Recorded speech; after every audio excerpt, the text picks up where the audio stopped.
Take the 25 things that you want to do in life and take the bottom 20, throw them out. Don't worry about those. You don't get to do those. You're not going to be great at those. Those are just going to frustrate you and waste your time. Take your top 5 things and become excellent at those. Anyone who tells you to work on your weaknesses is only holding you back. What the hell's going on out here? All right, welcome back. Another episode, Fueled by Spite. As always, like, share, follow. And once again, I am your host, the great Dr. James Taylor, the good doctor, if you will. Today we are talking about standards. You got to have them. So, previous episode, the solo one, not the interview one, I touched on. I had just come back from a mastermind event up in Oklahoma. Up in Oklahoma, if you're watching it that way. And one of the things that was touched on there, and it's been touched on, hell, ever since I started business, it's been touched on in all of our lives. We are all familiar with standards in some way, shape, or form. Some of us more than others, some of us implementing them more than others. In entrepreneurship, in self-development, in the betterment of one's self, one's own life, as dictated by said person, we got to have standards, right? And it was interesting. While I was at this mastermind, I did a podcast, and it was a chiropractic podcast. It was a pediatrics podcast. I'll be frank, I don't really like other people's kids. That's why I don't have a pediatric office. So I was like, he asked me to be on it. I was like, sure, weird, but yeah, I don't mind being the center of attention. So yeah, I will step into the spotlight once again. And what we talked about chiropractic, we talked about business, we touched on pediatrics ever so briefly, in that I don't like other people's kids. But we were talking about personal development, and this had never dawned on me before. The guy's name is Skip Weiss, out of Green Bay, Wisconsin. Fantastic chiropractor, and even a better man and a better husband than he is a chiropractor. Brilliant dude. It's fun to talk to. But he asked me, like, in this, he's like, where does your drive come from? So I said, shit, I don't know. It just, I have it.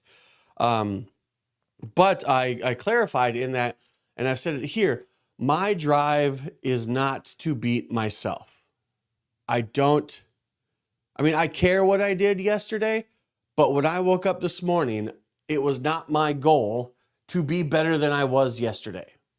My goal is to have multiple offices, to allow people the opportunity to provide a legacy for themselves by putting them in the office, giving them the chance and opportunity to have it and own it, to create something for themselves and their family, and then teach them how to do exactly what I'm doing for them.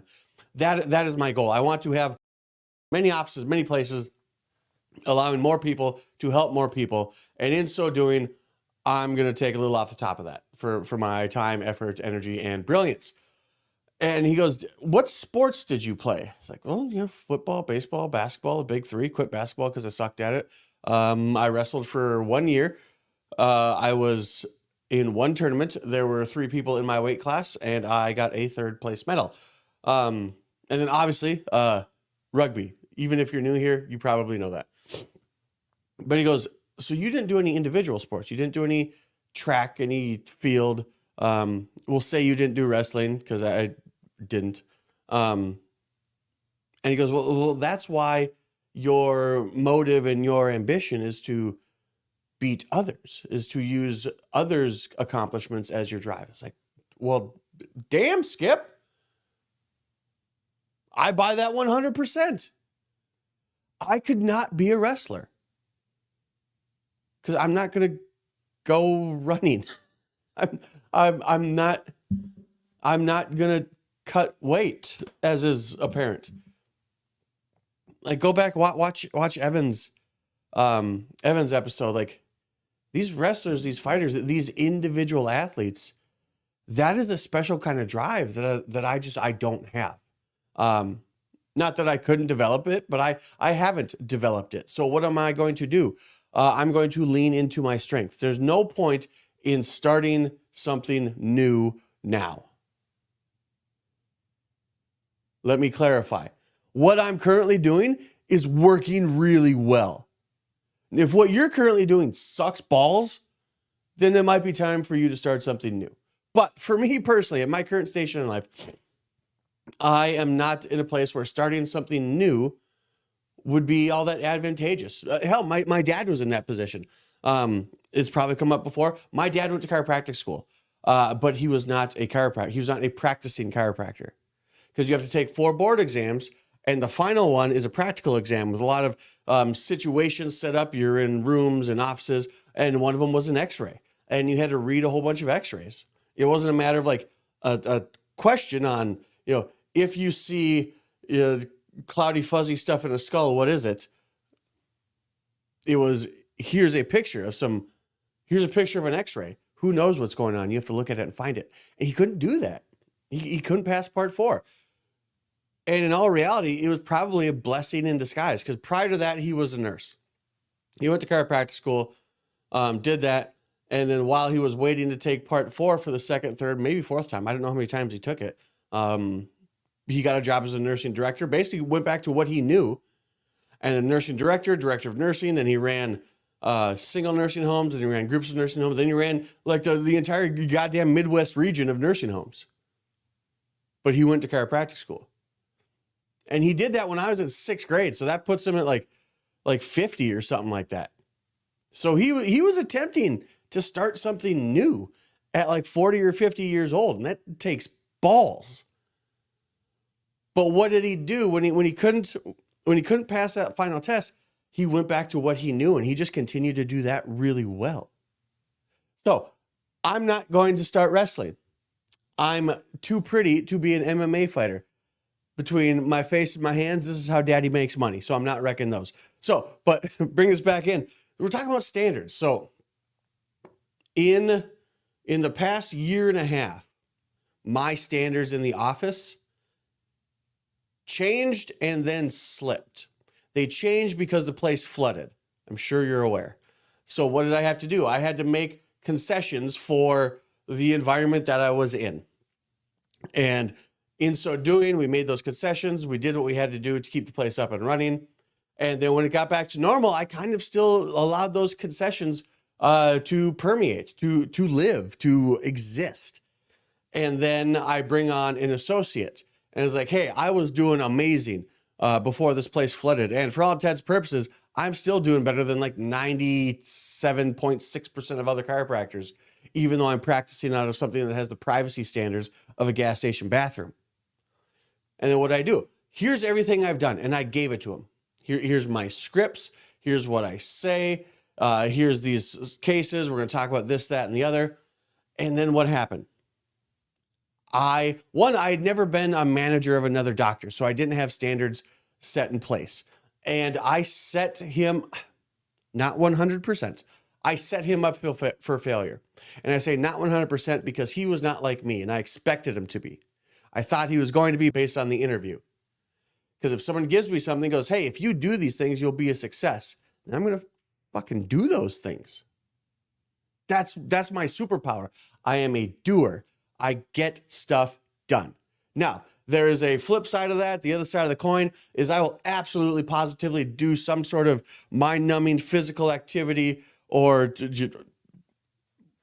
I will do something to avoid any sort of like emotional thought. But I gave the stuff to him and I expected him to do what I was going to do or what I did, because that was my standard for myself. He didn't do that. And what happened? He failed. And then after that, he lied to me, so he got fired. But that's neither here. That's a standard too. Don't lie. So we hear all of these things in life, in self-development and personal development and business development, in growing a business, growing a family, growing a relationship. What in any attempt of growth, we will come across certain quips, certain sayings, and some will resonate, some won't. Some will resonate with you now and they won't later. Some mean nothing to you now, but then they will 3 years down the road.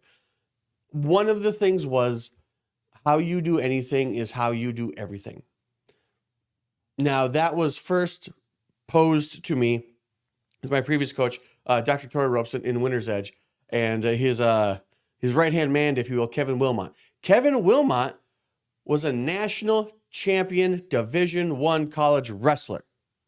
So we have already discussed my motivation style versus his motivation style. But I love that saying, how you do anything is how you do everything.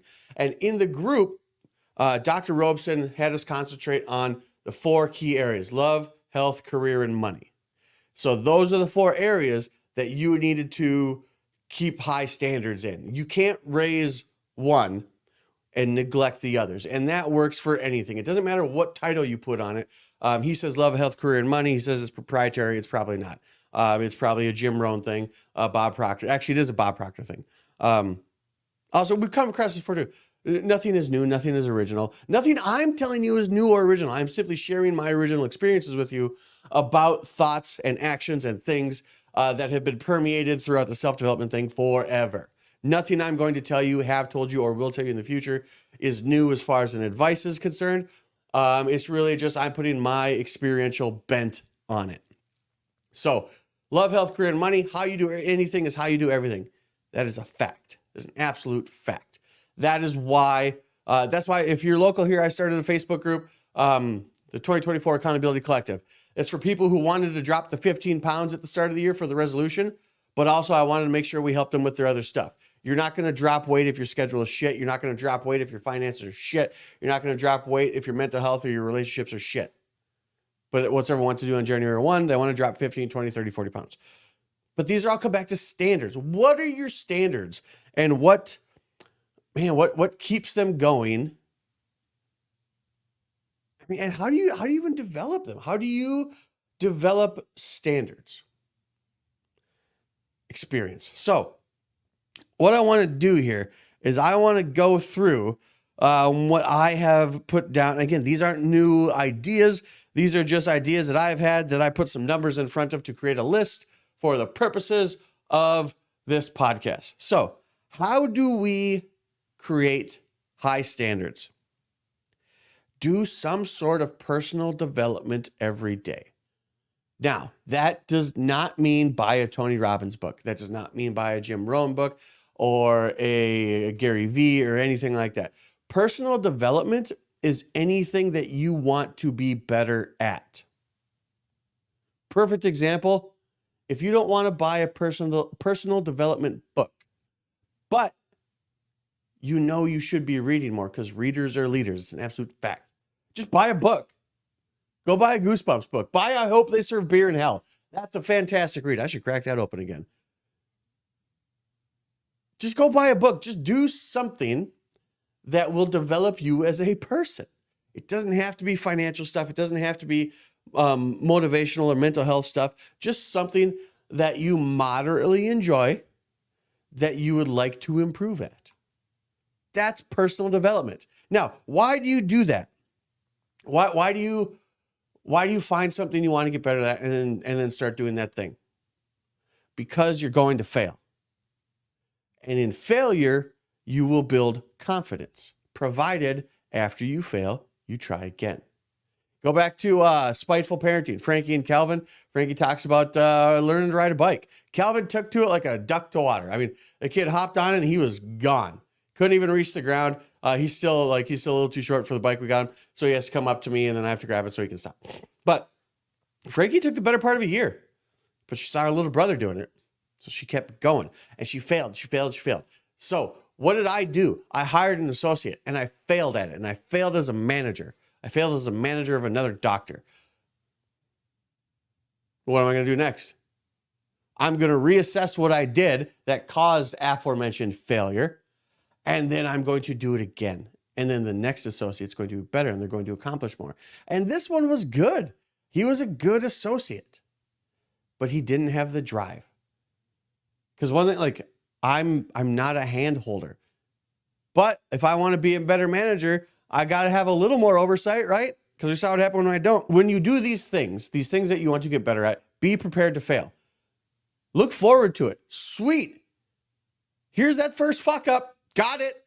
Got that out of the way. On to the second one. Because what these failures are going to do, they're going to build confidence. You have to do hard things to build confidence. So, one of my superpowers is my ability to do hard things. Now, I'm going to put a little caveat in there. One of the things is conversation. That's not on my hard things list. No, it is on my hard things list. That's on my really hard things list. I am not good at having hard conversations. And that goes back to the managerial thing. Saying hard things that you know will hurt people's feelings is a hard thing to do. Even if it's for the betterment of them or the team or what have you. Nick Saban talks about his set of standards, his high level of expectation of his athletes. People tell him he's a hard ass. Why are you so mean? No, he's not mean. He just has high standards.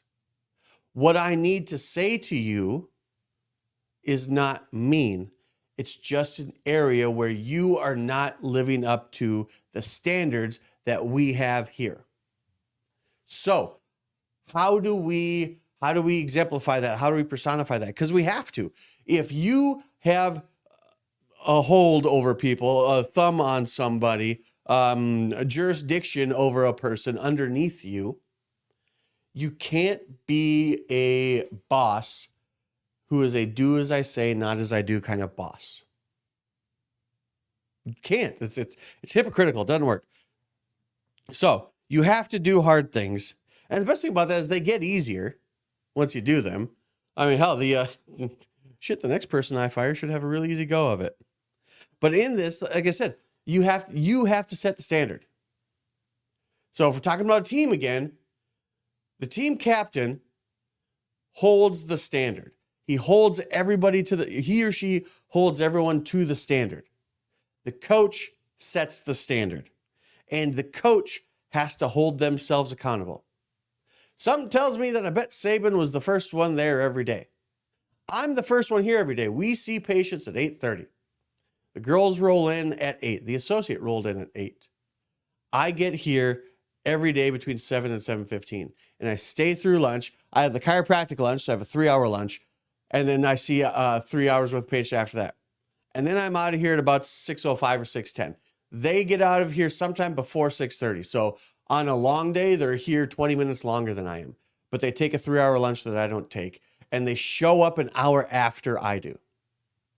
Those are my standards. You hear other chiropractors where they roll in 5 minutes before they got to see patients. This is not a chiropractic podcast, but if you have a chiropractor who's not me and you're the first patient of the day, ask them how long ago they got there when you go and see them.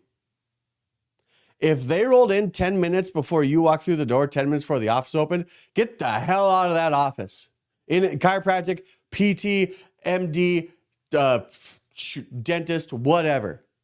Because they're not taking your care seriously. You know why I get here early? So I can review everything. So I can review who I'm going to see. And then when the girls get here, we review it again. So if your doctor is rolling in 10 minutes before you get there, that's a shitty doctor. Get a new one. Sorry, that needed to be said. So we got to be confident. In gaining confidence, we have to fail. Going back to Evan's thing. Why are you so confident? Experience. Oh, okay, sweet. Hold yourself accountable. So back to me being a doer. The hard thing for me to do is have tough conversations. Letting Giles, my associate, go was a hard conversation. But it absolutely needed to be done.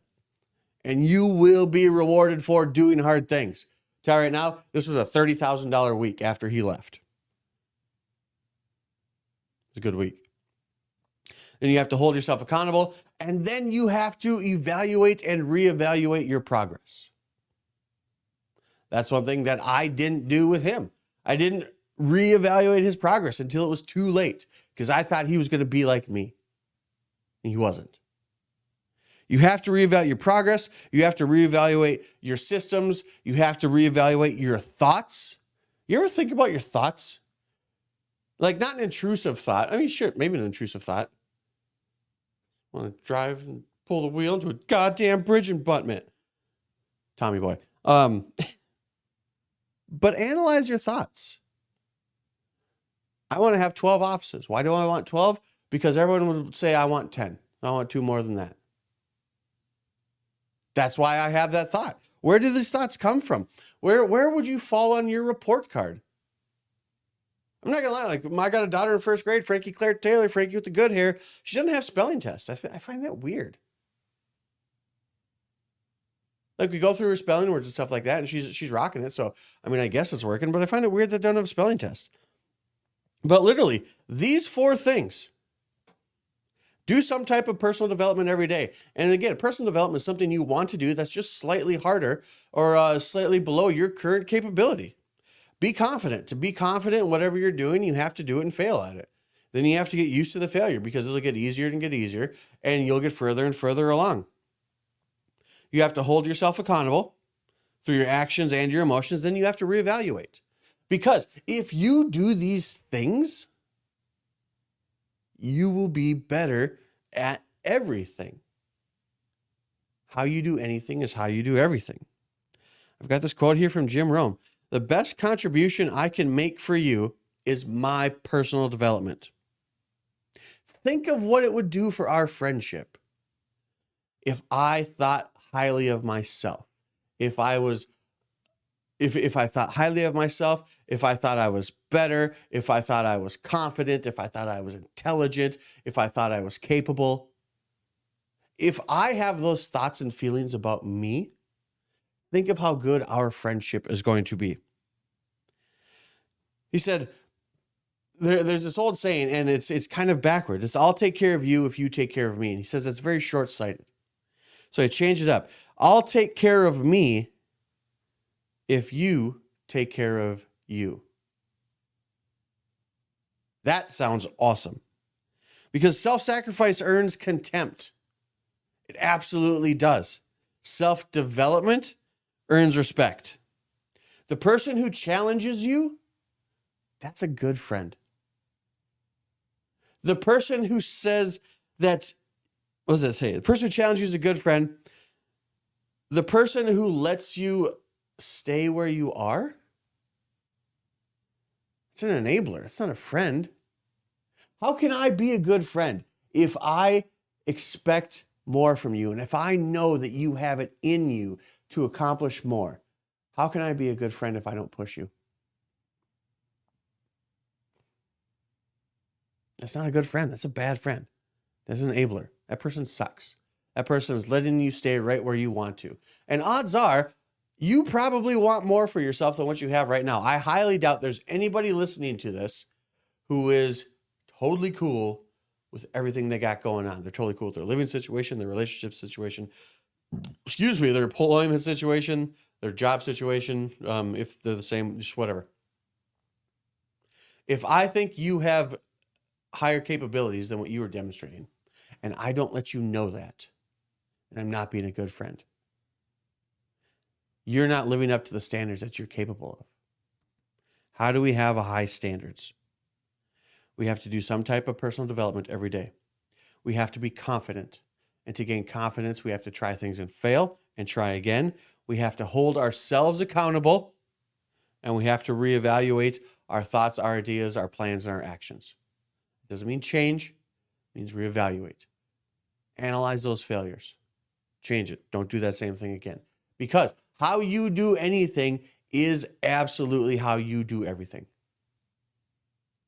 So you need to apply these 4 things to yourself, your thoughts, your deeds, your daily actions and activities. That will raise the standards. That will in turn get you better friendships, better relationships, better employment opportunities or job situations, and it'll get you more money.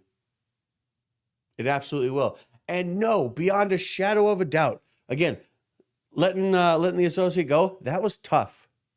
It was absolutely hard. Because I was shaking through the whole thing. My voice was cracking a little bit because I took away his ability to earn money here. Not anywhere, just here. And he's got some big things coming up that he needs money for. But he lied and he wasn't living up to the standards that we had set forth. There's nothing wrong with having high standards. There's nothing wrong with communicating those standards. And there is 100% absolutely, positively nothing wrong with finding people who don't live up to those standards and kicking them out of your circle. You are as blank as your 10 closest friends, and you could put anything in that blank. One of those things could be poor. You are as poor as your 10 closest friends. You are as unmotivated as your 10 closest friends. You are who you associate with. You want to do better, you should probably associate with me. You'll get confident. Might be false confidence, but it'll grow on you. Once again, thanks for sitting down. Thanks for chatting with me. Another episode of Fueled by Spite. I shit you not. You will learn more here by accident than elsewhere by design, because what are you learning? It's nothing new. You've heard it all before. You're just getting it with a different tone and a different timbre. You'll learn.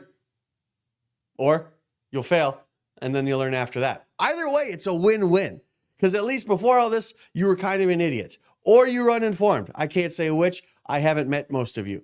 But at least after listening to this, you can no longer say you were uninformed. Again, thanks for your time. This has been awesome. This is super fun. This self-development stuff is cool. If you get into it and you study yourself, how does this stuff affect you and pertain to you? Take personality tests. Find out how your brain works. Because all of this stuff, going back to the new thing, don't do new things. Do the things you want to do. Take the 25 things that you want to do in life and take the bottom 20, throw them out. Don't worry about those. You don't get to do those. You're not going to be great at those. Those are just going to frustrate you and waste your time. Take your top 5 things and become excellent at those. Anyone who tells you to work on your weaknesses is only holding you back. The end.